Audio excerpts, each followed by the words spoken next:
Prime ਇਤਾਲੀਆ channel 'ਚ ਤੁਹਾਡਾ ਸਾਰਿਆਂ ਦਾ ਬਹੁਤ-ਬਹੁਤ ਸਵਾਗਤ ਹੈ। ਇੱਕ ਵਾਰ ਫਿਰ ਹਾਜ਼ਰ ਹਾਂ ਅੱਜ ਦੀਆਂ ਕੁਝ ਖਾਸ ਨਿਊਜ਼ ਲੈ ਕੇ। ਇਸ ਤੋਂ ਪਹਿਲਾਂ ਕਿ ਆਪਾਂ ਵੀਡੀਓ ਸ਼ੁਰੂ ਕਰੀਏ, ਜੇਕਰ ਤੁਸੀਂ ਚੈਨਲ 'ਤੇ ਪਹਿਲੀ ਵਾਰ ਵਿਜ਼ਿਟ ਕਰ ਰਹੇ ਹੋ ਤਾਂ ਪਲੀਜ਼ ਚੈਨਲ ਨੂੰ ਜ਼ਰੂਰ ਸਬਸਕ੍ਰਾਈਬ ਕਰ ਲਓ ਅਤੇ ਵੀਡੀਓ ਦੀ ਨੋਟੀਫਿਕੇਸ਼ਨ ਲਈ ਬੈਲ ਆਈਕਨ ਦਾ ਬਟਨ ਵੀ ਜ਼ਰੂਰ ਪ੍ਰੈਸ ਕਰ ਲਓ। ਅਤੇ ਇਸ ਦੇ ਨਾਲ ਜਿਨ੍ਹਾਂ ਨੇ ਚੈਨਲ ਨੂੰ ਸਬਸਕ੍ਰਾਈਬ ਕੀਤਾ ਹੈ ਉਹਨਾਂ ਸਾਰਿਆਂ ਦਾ ਬਹੁਤ-ਬਹੁਤ ਸ਼ੁਕਰੀਆ। ਅਤੇ ਹੁਣ ਆਪਾਂ ਸ਼ੁਰੂ ਕਰਦੇ ਹਾਂ ਅੱਜ ਦੀਆਂ ਕੁਝ ਖਾਸ ਨਿਊਜ਼। ਸਭ ਤੋਂ ਪਹਿਲਾਂ ਇਟਲੀ ਦੇ ਵਿੱਚ ਪਿਛਲੇ 24 ਘੰਟਿਆਂ ਦੇ ਦੌਰਾਨ 4,522 ਨਵੇਂ ਕੇਸਿਸ ਆਏ ਹਨ ਅਤੇ 24 ਘੰਟਿਆਂ ਦੇ ਦੌਰਾਨ 23 ਡੈਥ ਹੋਈਆਂ ਹਨ ਅਤੇ ਪੋਜ਼ੀਟਿਵਿਟੀ ਰੇਟ ਜਿਹੜਾ ਹੈਗਾ ਆ 3.5% ਹੈ। ਅਤੇ ICU ਦੇ ਵਿੱਚ 7 ਕੇਸਿਸ ਅਤੇ ਆਰਡੀਨਰੀ ਵਾਰਡਸ ਦੇ ਵਿੱਚ 99 ਪੇਸ਼ੈਂਟਸ ਜਿਨ੍ਹਾਂ ਨੂੰ ਕੋਰੋਨਾ ਦੇ ਸਿੰਪਟਮਸ ਹਨ ਉਹ ਐਡਮਿਟ ਹੋਏ ਹਨ। ਅਤੇ ਡੈਲਟਾ ਵੇਰੀਐਂਟ ਦੇ ਨਾਲ ਇਹਦੇ ਕਰਕੇ ਇਨਫੈਕਸ਼ਨਸ ਦੇ ਵਿੱਚ ਵਾਧਾ ਹੋ ਰਿਹਾ ਹੈ। ਇਸ ਤੋਂ ਬਾਅਦ ਅਗਲੀ ਨਿਊਜ਼ ਆ ਰਹੀ ਹੈ ਕਿ ਇਟਲੀ ਦੇ ਵਿੱਚ 20,000 ਏਕੜ ਜਿਹੜੇ ਜੰਗਲ ਹੈਗੇ ਆ ਉਹ ਸੜ ਕੇ ਸੁਆਹ ਹੋ ਗਏ ਹੈ ਅਤੇ ਇਸ ਦੇ ਨਾਲ ਜਨਜੀਵਨ ਬਹੁਤ ਪ੍ਰਭਾਵਿਤ ਹੋਇਆ ਹੈ। ਇਟਲੀ ਦੇ ਸਮੁੰਦਰ ਦੇ ਵਿੱਚ ਸਥਿਤ ਟਾਪੂ ਸਰਦੇਨੀਆ ਦੇ ਜੰਗਲਾਂ ਦੇ ਵਿੱਚ ਲੱਗੀ ਅੱਗ ਦੇ ਕਰਕੇ ਕਈ ਦਿਨਾਂ ਤੋਂ ਉੱਥੇ ਐਮਰਜੈਂਸੀ ਦੀ ਸਥਿਤੀ ਬਣੀ ਹੋਈ ਹੈ। ਔਰਿਸਤਾਨੋ ਇਲਾਕੇ ਦੇ ਵਿੱਚ ਅੱਗ ਲੱਗਣ ਦੇ ਕਰਕੇ 20,000 ਜਿਹੜੀ ਹੈਕਟਰ ਜ਼ਮੀਨ ਸੜ ਗਈ ਹੈ ਅਤੇ 1,500 ਲੋਕ ਆਪਣੇ ਘਰਾਂ ਤੱਕ ਪਹੁੰਚਣ ਤੋਂ ਅਸਮਰਥ ਹੋ ਗਏ ਅਤੇ ਇਸ ਅੱਗ ਦੇ ਵਿੱਚ ਕਾਫੀ ਜੰਗਲੀ ਜਾਨਵਰਾਂ ਦੇ ਮਰਨ ਦੀ ਖਬਰ ਸਾਹਮਣੇ ਆਈ ਹੈ। ਇਸ ਅੱਗ ਦੇ ਨਾਲ ਜੰਗਲ ਦਾ ਬਹੁਤ ਸਾਰਾ ਹਿੱਸਾ ਜਿਹੜਾ ਤਬਾਹ ਹੋ ਗਿਆ ਹੈ ਅਤੇ ਅੱਗ ਵਿੱਚ ਬਹੁਤ ਸਾਰੇ ਜਾਨਵਰ ਸੜ ਕੇ ਮਰ ਗਏ ਹਨ, ਪਰ ਹਾਲੇ ਕਿਸੇ ਇਨਸਾਨੀ ਜਾਨ ਦਾ ਨੁਕਸਾਨ ਹੋਣ ਦੀ ਕੋਈ ਖਬਰ ਨਹੀਂ ਹੈ। ਅੱਗ ਲੱਗਣ ਦੇ ਕਾਰਨਾਂ ਦਾ ਹਾਲੇ ਸਾਫ਼ ਪਤਾ ਨਹੀਂ ਲੱਗ ਸਕਿਆ, ਪਰ ਜਿਹੜਾ ਫੋਰੈਸਟ ਡਿਪਾਰਟਮੈਂਟ ਹੈ ਉਹਨਾਂ ਵੱਲੋਂ ਜਾਂਚ ਚੱਲ ਰਹੀ ਹੈ ਅਤੇ ਰਿਪੋਰਟ ਜਲਦ ਆਉਣ 'ਤੇ ਪਤਾ ਲੱਗੇਗਾ ਕਿ ਇਹ ਅੱਗ ਕਿਸ ਤਰ੍ਹਾਂ ਲੱਗੀ। ਪਰ ਕੁਝ ਲੋਕਾਂ ਦਾ ਕਹਿਣਾ ਹੈ ਕਿ ਇਹ ਅੱਗ ਕਿਸੇ ਇਨਸਾਨ ਦੀ ਗਲਤੀ ਨਾਲ ਲੱਗੀ ਹੈ, ਜਿਸ 'ਤੇ ਕਾਨੂੰਨੀ ਕਾਰਵਾਈ ਹੋਣੀ ਚਾਹੀਦੀ ਹੈ। ਅਤੇ ਰਾਹਤ ਕਰਮੀ ਜਿੱਥੇ ਅੱਗ ਬੁਝਾਉਣ ਲਈ ਨਿਰੰਤਰ ਲੱਗੇ ਹੋਏ ਹਨ, ਉੱਥੇ ਅੱਗ ਦੇ ਕਰਕੇ ਭੁੱਖ ਦਾ ਸਾਹਮਣਾ ਕਰਨ ਵਾਲੇ ਜਿਹੜੇ ਜਾਨਵਰ ਹੈ ਉਹਨਾਂ ਦੇ ਲਈ ਵੀ ਭੋਜਨ ਦਾ ਪੂਰਾ ਇੰਤਜ਼ਾਮ ਕੀਤਾ ਜਾ ਰਿਹਾ ਹੈ। ਅੱਗ 'ਤੇ ਕਾਫੀ ਕਾਬੂ ਪਾ ਲਿਆ ਹੈ, ਪਰ ਹਾਲੇ ਵੀ ਸਥਿਤੀ ਬਹੁਤ ਤਣਾਅਪੂਰਨ ਹੈ ਅਤੇ ਵਾਤਾਵਰਣ 'ਚ ਵੀ ਕਾਫੀ ਜ਼ਿਆਦਾ ਗਰਮੀ ਹੋਈ ਹੈ ਅਤੇ ਦੂਸਰਾ ਅੱਗ ਕਰਕੇ ਲੋਕਾਂ ਨੂੰ ਹੋਰ ਵੀ ਪਰੇਸ਼ਾਨੀਆਂ ਦਾ ਸਾਹਮਣਾ ਕਰਨਾ ਪੈ ਰਿਹਾ ਹੈ। ਜੇਕਰ ਅੱਜ ਦੇ ਡਾਟੇ ਦੀ ਗੱਲ ਕਰੀਏ ਤਾਂ ਹੁਣ ਤੱਕ ਜਿਹੜੇ ਪੂਲੀਆ ਦੇ ਵਿੱਚ 163 ਕੇਸ ਆਏ ਹਨ ਅਤੇ ਉmbria ਵਿੱਚ 143, ਵਨੀਤੋ 'ਚ 544 ਕੇਸ ਅਤੇ ਤੁਸਕਾਨੀਆ ਦੇ ਵਿੱਚ 661 ਕੇਸਿਸ ਆਏ ਹਨ।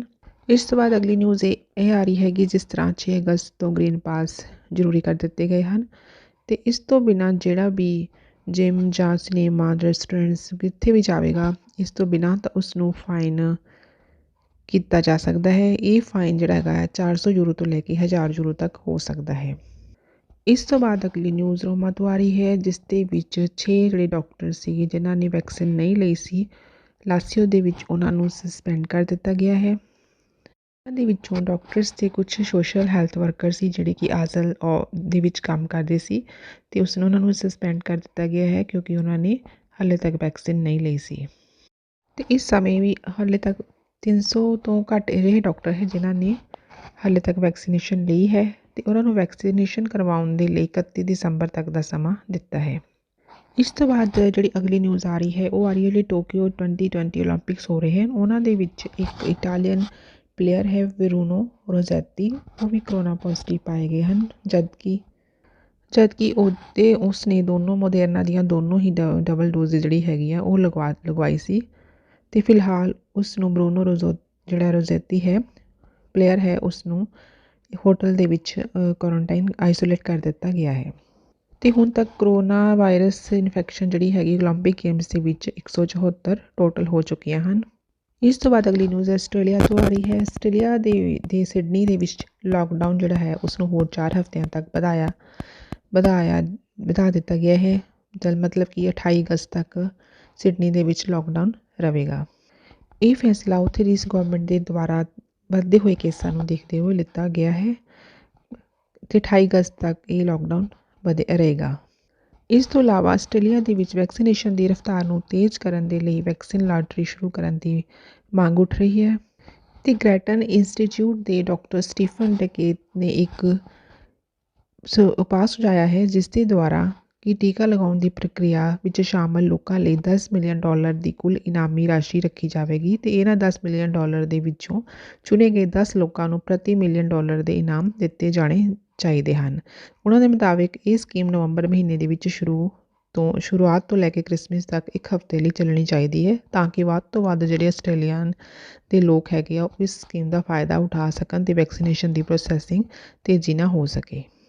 ਇਸ ਤੋਂ ਬਾਅਦ ਅਗਲੀ ਨਿਊਜ਼ ਅਮਰੀਕਾ ਤੋਂ ਆ ਰਹੀ ਹੈ। ਅਮਰੀਕਾ ਦੇ ਵਿੱਚ ਕਰੋਨਾ ਫਿਰ ਦੁਬਾਰਾ ਫੈਲਣ ਗਿਆ ਹੈ, ਜਿਸ ਦੇ ਕਰਕੇ ਇੱਕ ਦਿਨ ਦੇ ਵਿੱਚ ਉੱਥੇ 1 ਲੱਖ ਤੋਂ ਵੀ ਵੱਧ ਮਾਮਲੇ ਸਾਹਮਣੇ ਆਏ ਹੈ ਅਤੇ ਕੋਵਿਡ ਦੇ ਮਾਮਲੇ ਵਧਣ ਦੇ ਕਰਕੇ ਹਸਪੀਟਲ ਦੇ ਵਿੱਚ ਦਾਖਲ ਹੋਣ ਵਾਲੇ ਮਰੀਜ਼ਾਂ ਦੀ ਗਿਣਤੀ ਵੀ ਤੇਜ਼ੀ ਨਾਲ ਵੱਧ ਰਹੀ ਹੈ ਅਤੇ ਵੱਧਦੇ ਹੋਏ ਮਾਮਲਿਆਂ ਨੂੰ ਦੇਖਦੇ ਹੋਏ ਉੱਥੇ ਦੇ CDC ਡਾਇਰੈਕਟਰ ਰੋਸ਼ੇਲ ਵਲਾਂਸਕੀ ਨੇ ਕਿਹਾ ਹੈ ਕਿ ਸਾਰੇ ਹੀ ਅਮਰੀਕਨ ਨਾਗਰਿਕਾਂ ਨੂੰ ਉੱਚ ਜੋਖਮ ਵਾਲੇ ਜਿਹੜੇ ਏਰੀਆਜ਼ ਹੈਗੇ ਆ, ਜਿੱਥੇ ਜ਼ਿਆਦਾ ਡਰ ਹੈ ਕੋਵਿਡ ਦਾ, ਅਤੇ ਉੱਥੇ ਪਬਲਿਕ ਪਲੇਸਿਸ ਦੇ ਵਿੱਚ ਮਾਸਕ ਲਗਾਉਣ ਦੀ ਅਪੀਲ ਕੀਤੀ ਹੈ, ਕਿਉਂਕਿ ਉਹਨਾਂ ਦੇ ਅਨੁਸਾਰ ਕਰੋਨਾ ਵਾਇਰਸ ਦਾ ਜਿਹੜਾ ਡੈਲਟਾ ਵੇਰੀਐਂਟ ਹੈਗਾ ਆ, ਇਹ ਕਾਫੀ ਜ਼ਿਆਦਾ ਖਤਰਨਾਕ ਹੈ ਅਤੇ ਤੇਜ਼ ਗਤੀ ਦੇ ਨਾਲ ਵੈਕਸੀਨੇਸ਼ਨ ਵਾਲੇ ਦੇਸ਼ਾਂ ਦੇ ਵਿੱਚ ਵੀ ਇਸ ਦੇ ਮਾਮਲੇ ਵਧੇ ਹਨ।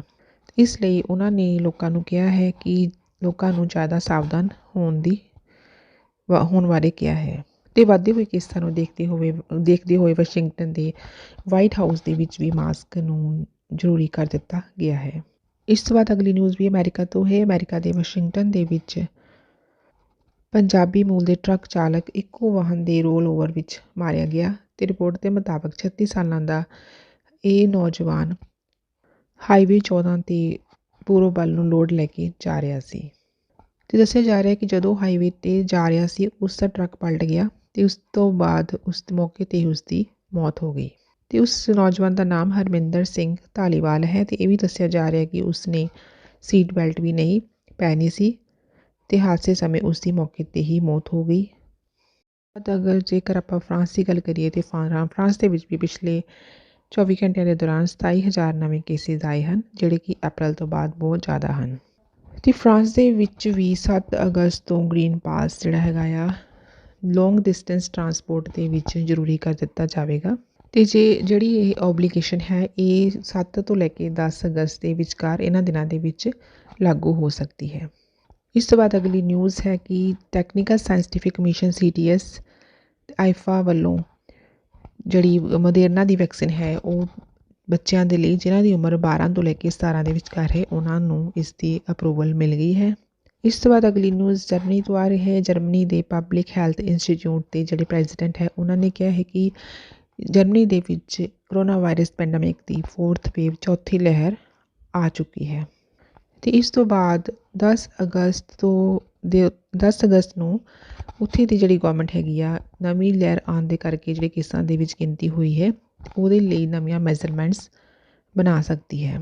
ਇਸ ਤੋਂ ਬਾਅਦ ਜੇਕਰ ਆਪਾਂ ਗੱਲ ਕਰੀਏ UK ਦੀ, ਤਾਂ UK ਦੇ ਵਿੱਚ ਵੀ ਕਰੋਨਾ ਵਾਇਰਸ ਕਰਕੇ ਮੌਤਾਂ ਦੇ ਵਿੱਚ ਵਾਧਾ ਹੋਇਆ ਹੈ ਅਤੇ ਇਸ ਸੰਬੰਧੀ ਜਾਣਕਾਰੀ ਦੇ ਅਨੁਸਾਰ 17 ਮਾਰਚ ਤੋਂ ਬਾਅਦ ਪਹਿਲੇ ਦਿਨ 27 ਜੁਲਾਈ ਨੂੰ ਕੋਵਿਡ ਦੇ ਨਾਲ ਮਰਨ ਵਾਲਿਆਂ ਦੀ ਗਿਣਤੀ 100 ਤੋਂ ਪਾਰ ਹੋ ਚੁੱਕੀ ਹੈ ਅਤੇ ਪਿਛਲੇ 24 ਘੰਟਿਆਂ ਦੇ ਦੌਰਾਨ ਪੋਜ਼ੀਟਿਵ ਟੈਸਟ ਤੋਂ ਬਾਅਦ ਕੁੱਲ 131 ਲੋਕਾਂ ਦੀ ਮੌਤ ਦਰਜ ਕੀਤੀ ਗਈ ਹੈ।